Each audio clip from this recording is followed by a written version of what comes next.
بسم الله الرحمن الرحيم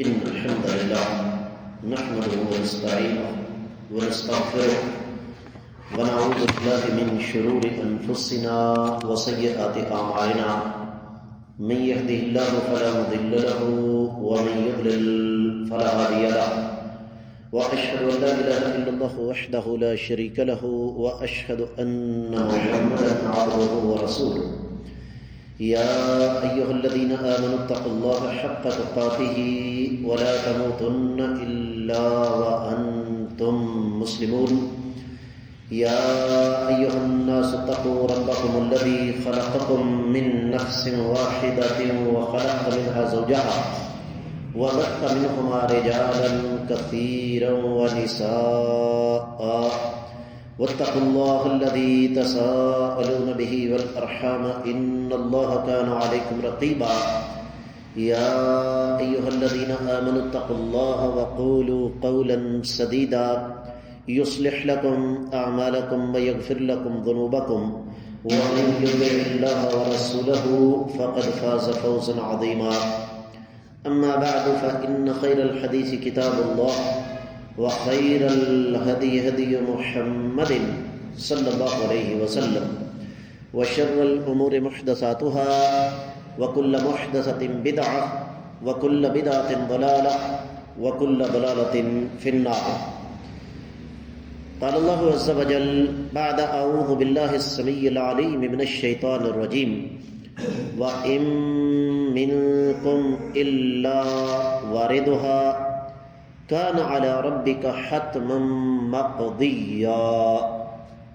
پل صراط قیامت کے مراحل میں سے ایک مرحلہ ہے. صراط اس کا لفظی معنی راستہ، حسی بھی اور معنوی بھی. حسی راستہ جو سامنے نظر آ رہا ہو، اور مانوی راستہ چاہے وہ حق کا ہو چاہے وہ باطل کا ہو. تو صراط کا لفظ دونوں پر بولا جاتا ہے، حسی راستے پر بھی اور مانوی راستے پر بھی. قرآن مجید میں دونوں کے لیے یہ لفظ استعمال ہوا. اللہ فرماتے ہیں فَهُدُوهُمْ إِلَىٰ صِرَاطِ الْجَحِيمِ. قیامت کے روز کہا جائے گا ان ظالموں کو جہنم کے راستے پر ڈال دو. اور ہم ہر نماز میں پڑھتے ہیں بسم اللہ الرحمن الرحیم الحمد للہ رب العالمین الرحمن الرحیم مالک یوم الدین ایاک نعبد وإياك نستعين اهدنا الصراط المستقیم. یا اللہ ہمیں سیدھا راستہ دکھا دے. پھر قرآن میں ہی ہے وَأَنَّ هَذَا صِرَاطِي مُسْتَقِيمًا فَاتَّبِعُوهُ وَلَا تَتَّبِعُوا السُّبُلَ فَتَفَرَّقَ بِكُمْ عَنْ دِينِهِ. کہ یہ میرا سیدھا راستہ ہے، تم نے اس کی پیروی کرنی ہے، راستوں کی پیروی نہیں کرنی، ورنہ تم صحیح راستے سے گمراہ ہو جاؤ گے. تو لفظی معنی صراط کا راستہ.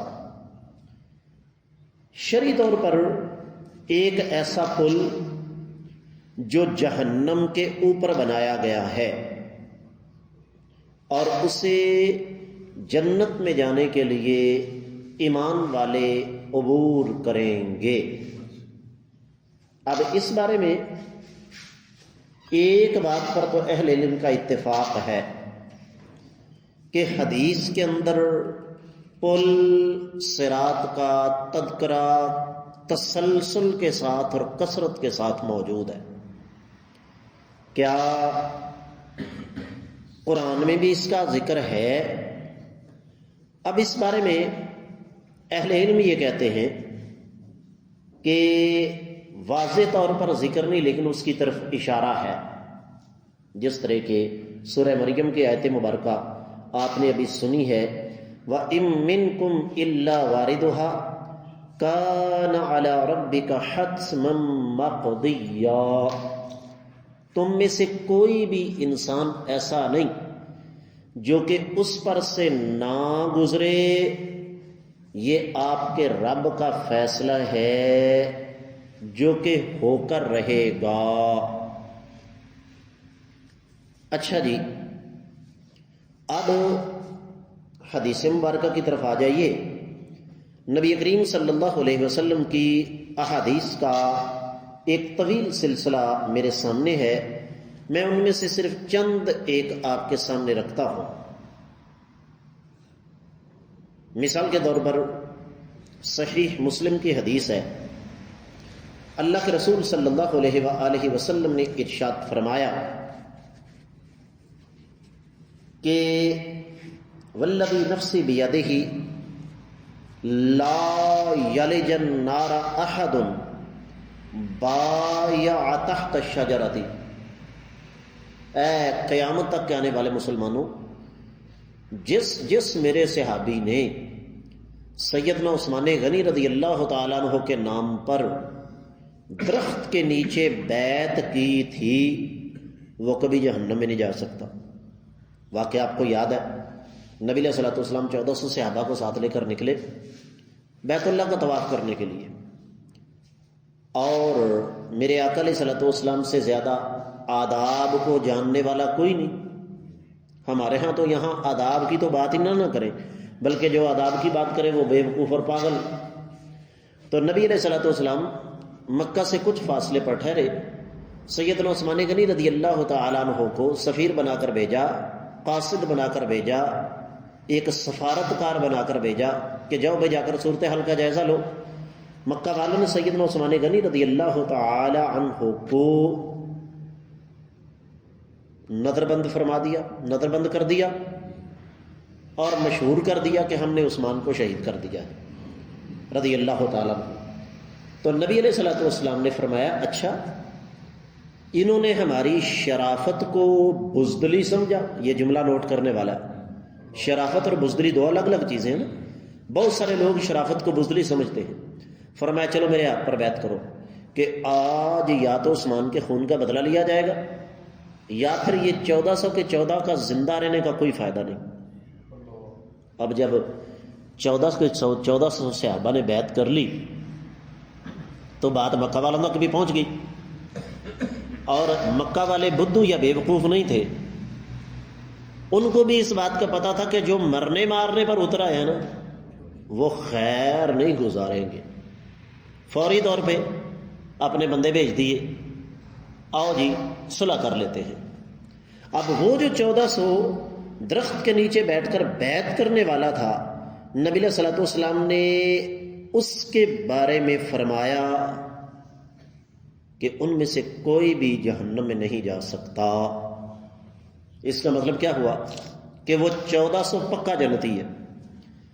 اب سیدہ عائشہ تھی رضی اللہ تعالیٰ عنہا، سیدہ حفصہ، میں یہاں ضمناً ایک بات کر دوں کہ جس طرح ہر پھل کا ایک ذائقہ ہے، ہر پھول کی خوشبو ہے، میرے آقا علیہ الصلوۃ والسلام کے ہر صحابی کا ایک تفرد ہے، انفرادیت ہے، امتیاز ہے۔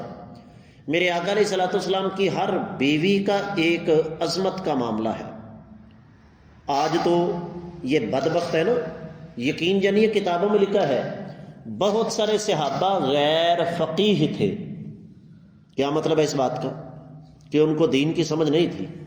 اس ظالموں، آج ہم جیسے طلباء کے پاس بیٹھ کر اگر سینکڑوں نہیں تو 20 لوگوں کو دین کی سمجھ آ جاتی ہے، حالانکہ ہم تو نبی علیہ السلام کے قدموں کی خاک کے برابر بھی نہیں۔ تو جن عظیم ہستیوں نے براہ راست بلا واسطہ نبی علیہ الصلوۃ والسلام سے دین سیکھا، ان کو دین کی سمجھ نہیں تھی۔ تو ہوا یہ کہ نبی علیہ الصلوۃ والسلام کی اہلیہ، میری اور آپ کی ماں سیدہ حفصہ رضی اللہ تعالی عنہ نے سوال کر دیا، اے اللہ کے رسول صلی اللہ علیہ وسلم، قرآن کہتا ہے وَإِن مِّنكُمْ إِلَّا وَارِدُهَا، تم میں سے ہر انسان کو اس پل پر سے گزرنا پڑے گا۔ تو نبی علیہ السلام نے فرمایا اے عمر کی بیٹی تم نے یہ آیت تو پڑھ لی لیکن یہ بھی تو آیت پڑھو ثم ننجی الذین اتقوا، پھر وہ لوگ جو اللہ تعالیٰ سے ڈرتے رہے ہم انہیں نجات بھی عطا فرمائیں گے۔ آگے جا کے انشاءاللہ میں اس کی وضاحت کروں گا کہ بعض لوگ ایسے بھی خوش نصیب ہوں گے جو پل صراط سے گزر جائیں گے ان کو پتہ بھی نہیں چلے گا کہ وہ گزر گیا ہے۔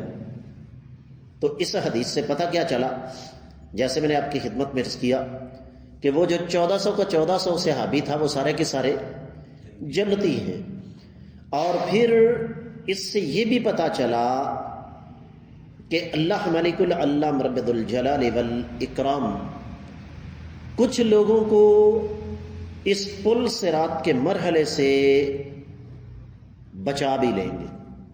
صحیح بخاری مسلم کی روایت ہے، نبی علیہ الصلوۃ والسلام نے ارشاد فرمایا ثم یضرب الجسر علی جہنم، ثم یضرب الجسر علی جہنم، اللہ تعالیٰ جب حساب و کتاب سے فارغ ہو جائیں گے پھر جہنم کے اوپر ایک پل رکھ دیا جائے گا۔ اور ایک روایت میں ہے اللہ کے رسول صلی اللہ علیہ وسلم سے صحابہ نے سوال کیا این الناس یوم تبدل الارض غیر الارض والسماوات، جب رب کائنات زمین و آسمان کو لپیٹ دیں گے تو لوگ کہاں ہوں گے؟ فرمایا ہم فی الظلمت دون الجسر، جہنم کے اوپر جو پل صراط ہے نا اس سے پہلے اندھیر گٹا ٹوپ اندھیرا ہوگا، لوگ وہاں ہوں گے۔ اور پھر اللہ کے نبی صلی اللہ علیہ وسلم نے ایک صحابی کے سوال کے جواب میں ارشاد فرمایا، صحیح بخاری کی حدیث ہے کہ یہ جو پل صراط ہے اس پر پاؤں ٹک نہیں سکیں گے، یہ پھسلوں ہوگا۔ ہوتی ہے نا کہیں ایسی جگہ جہاں پر انسان کا قدم نہیں رک سکتا، پھر اس پر کانٹے بھی ہوں گے، اور وہ کانٹے لکڑی شکڑی کے کوئی نہیں ہوں گے، وہ لوہے کے ہوں گے۔ اور پھر یہ پل بہت وسیع ہوگا، اور پھر یہ پل انتہائی زیادہ تیز ہوگا۔ روایات میں آتا ہے نبی علیہ الصلوۃ والسلام نے ارشاد فرمایا جہنم کے اوپر موجود یہ پل تلوار سے زیادہ تیز ہوگا، بال سے زیادہ باریک ہوگا۔ اللہ تعالی ہم سب کو اس سے محفوظ فرمائے۔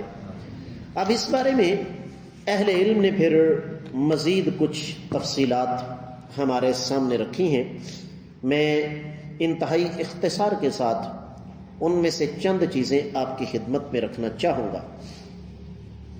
ہوگا یہ کہ رب کائنات قیامت کے روز ساری کی ساری انسانیت کو جمع کریں گے۔ الفاظ کیا ہے؟ اذا جمع اللہ الاولین والآخرین، جب اللہ تعالی پہلے اور بعد کے تمام لوگوں کو جمع فرمائیں گے، اور پھر کافروں کا فیصلہ ہو جائے گا کہ چلو جہنم کی طرف، اور جہاں تک ایمان والوں کا تعلق ہے تو ان کے لیے پھر اللہ رب العزت ان کے اعمال کے مطابق فیصلہ کریں گے۔ یہاں پر ایک غلط فہمی کا ازالہ کرنا ضروری ہے۔ بعض لوگ کہتے ہیں جی مسلمان تو شرک کر ہی نہیں سکتا، کہاں لکھا ہوا ہے؟ قرآن کہتا ہے وَمَا يُؤْمِنُ أَكْثَرُهُمْ بِاللَّهِ إِلَّا وَهُمْ مُشْرِكُونَ، بہت سارے لوگ ایسے ہیں جو اللہ پر ایمان بھی لاتے ہیں اور اللہ تعالیٰ کے ساتھ شرک بھی کرتے ہیں۔ ہمیں تو قرآن کی آیت نے بتا دیا کہ ایمان لا کر بھی بہت سارے لوگ شرک کریں گے۔ یہ کہاں لکھا ہوا ہے کہ مومن کبھی شرک نہیں کر سکتا؟ اور یہ چیزیں ہماری آنکھوں کے سامنے بھی ہیں۔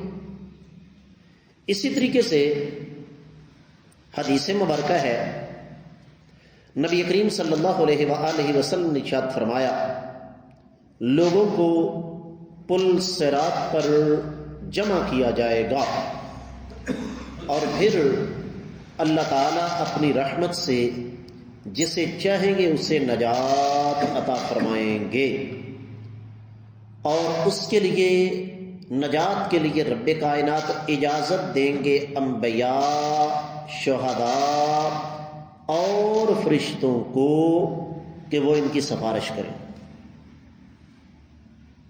اب جب یہ بات ہمارے سامنے آ گئی کہ پل صراط انتہائی زیادہ خوفناک اور خطرناک مرحلہ ہے، تو پھر اس حوالے سے ہمیں 2-3 باتیں اور سمجھ لینی چاہیے۔ نبی کریم صلی اللہ علیہ وسلم نے ارشاد فرمایا، فَيَمُرُّ أَوَّلُكُمْ كَالْبَرْقِ، تم میں سے ایک جماعت ایسی ہوگی جو اس پل پر سے ایسے گزر جائے گی جیسے بجلی گزرتی ہے۔ جیسے میں نے آپ کو بتایا کہ کچھ خوش نصیب ایسے بھی ہوں گے، اللہ تعالی ہمیں ان میں شامل فرما دے، جن کو پتہ بھی نہیں چلے گا کہ پل صراط جو ہے وہ گزر چکا ہے۔ پھر فرمایا کچھ لوگ ایسے ہوں گے جو ہوا کی طرح گزریں گے، اور کچھ ایسے ہوں گے جو پرندوں کی طرح پرواز کرتے ہوئے گزریں گے۔ ظاہر بات ہے بجلی کی رفتار ہوا سے تیز ہوتی ہے، ہوا کی رفتار پرندوں سے تیز ہوتی ہے، اور پھر فرمایا جس حساب سے نیک اعمال ہوں گے اس حساب سے لوگ گزرتے جائیں گے۔ کچھ ایسے لوگ بھی ہوں گے جو وہاں سے گھسٹتے ہوئے گزریں گے لیکن جہنم کے اندر گریں گے نہیں۔ الفاظ کیا ہیں حدیث کے؟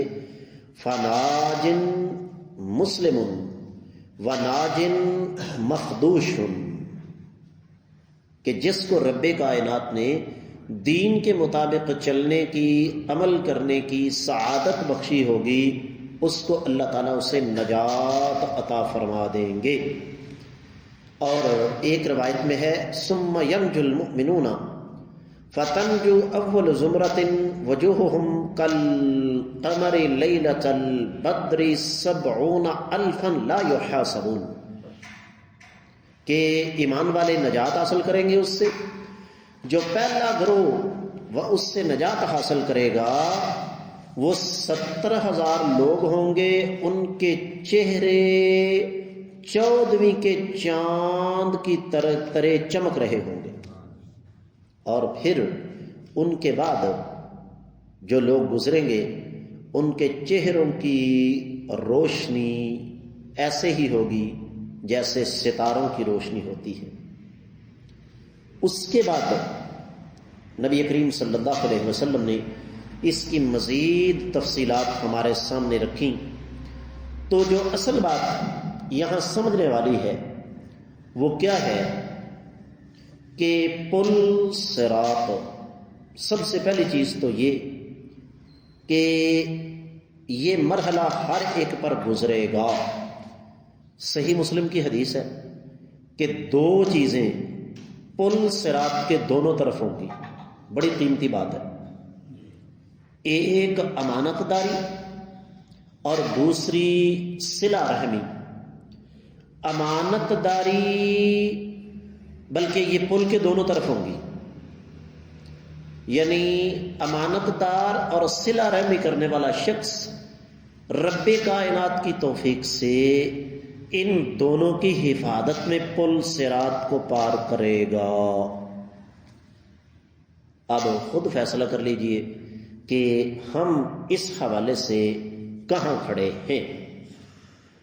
تو اب تک کی ہماری گفتگو کا خلاصہ یہی ہے کہ پل صراط ایک حقیقت ہے، ہمیں جہاں تک ہو سکے اللہ تعالیٰ سے معافی مانگنی چاہیے کہ رب کائنات وہ مرحلہ خیر خیریت کے ساتھ گزار دے اور ہمیں پتہ ہی نہ چل سکے۔ اللہ تعالی ہماری ٹوٹی پھوٹی نیکیاں اپنی بارگاہ میں قبول و منظور فرمائے۔ اقول قولی ھذا وآخر دعوانا ان الحمد للہ رب العالمین۔